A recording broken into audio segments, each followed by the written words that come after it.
Assalamualaikum warahmatullahi wabarakatuh. Yang terhormat dosen pengampu mata kuliah Psikologi Pendidikan, yang saya sebut nama beliau Bapak Dr. Herson Kadir SPD MPD.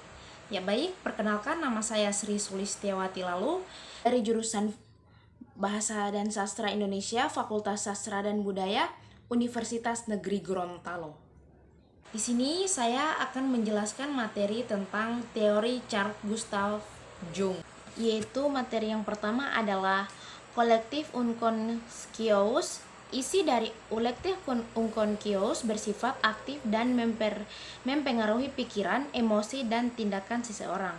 Kolektif tidak mengacu pada ide-ide yang diwariskan, tetapi lebih pada kecenderungan dalam diri manusia untuk bereaksi dalam cara tertentu kapanpun pengalaman mereka menstimulasi respon warisan biologis. Contohnya, pria yang jatuh cinta pada pandangan pertama akan terkejut dan bingung oleh reaksi mereka sendiri.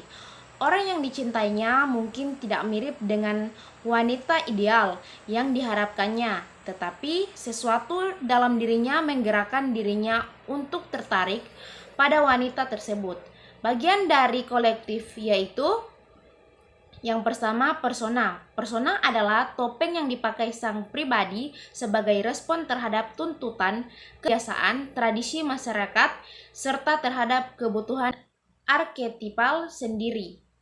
Persona ini dalam beberapa hal dapat dikatakan memiliki kemiripan dengan konsep superego dari Freud. Superego merupakan suatu identifikasi diri dengan ukuran moral dari lingkungan sosial, terutama dari orang tua. Yang kedua yaitu anima dan animus. Anima dan animus adalah arketipe yang menggambarkan suatu karakteristik seksual yang hadir di setiap pria maupun wanita.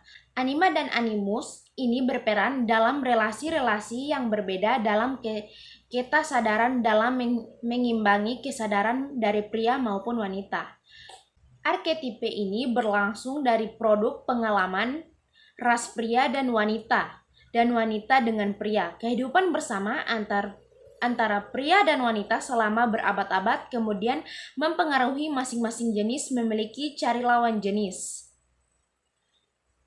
Yang ketiga yaitu shadow. Dapat dikatakan bahwa arketipe shadowin adalah suatu sisi gelap dari dalam kepribadian manusia. Shadow ini dapat dikatakan sebagai suatu problem moral yang menantang keseluruhan kepribadian ego, karena tidak seorang pun dapat menyadari shadow-nya tanpa usaha moral yang besar. Dapat dikatakan konsep shadow ini memiliki kemiripan dengan pandangan ID oleh Freud yang mengarahkan pada proses pemuasan insting biologis.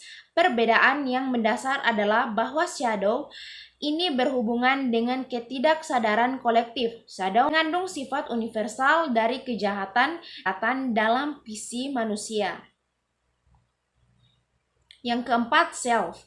Self atau diri dapat juga dikatakan sebagai visi yang merupakan kepribadian secara keseluruhan. Tetapi dalam hal ini, self yang dimaksud adalah suatu arketipe yang mencerminkan perjuangan manusia ke arah kesatuan. Hal ini tersebut dilambangkan dengan mandala. Diri ini merupakan puncak arketipe yang dituju setiap manusia. Di dalamnya terdapat dalam dorongan untuk mendapatkan kebulatan diri. Bagian B yaitu contoh kajian dalam penelitian sastra. Judul jurnal, analisis tokoh-tokoh dengan psikologi sastra teori persona Carl Jung dalam novel terjemahan Demian, kisah dari masa muda Emil Sinclair. Karya Herman Hesse berdasarkan hasil analisis data yang dilakukan untuk membedah psikologi sastra tokoh-tokoh dalam novel terjemahan Demian, kisah dari masa muda Emil Sinclair dengan menggunakan teori persona yang merupakan salah satu dari 4 konsep struktur ketidaksadaran kolektif dalam jiwa manusia yang meliputi persona, anima, animus, shadow, dan self. Pertama, hasil dari penelitian dua sumber persona, yaitu yang pertama tuntutan dan ekspektasi lingkungan, yang kedua ambisi sosial individu dalam kehidupan tokoh Emil Sinclair dan Pistorius yang saling bertentangan.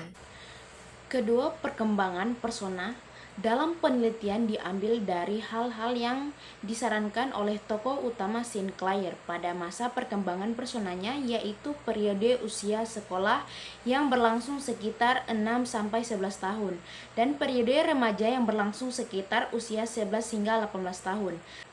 Ketiga, dalam penelitian transformasi persona pada tokoh Sinclair dan Damian terdapat perubahan yang besar dalam masa peralihan.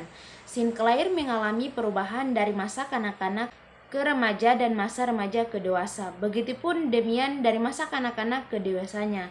Keempat, hasil dari penelitian proses integrasi persona pada tokoh Emil Sinclair yang pada akhir dari proses integrasi personal ia berhasil. Keempat, hasil dari penelitian proses integrasi persona pada tokoh-tokoh Emil Sinclair yang pada akhir dari proses integrasi personanya ia berhasil mencintai dirinya sendiri dengan menerima citraan ideal atau norma kultural ataupun aspek personal yang dianggap melakukan dan penuh dosa yang berasal dari kehidupan masa lalunya yang berliku.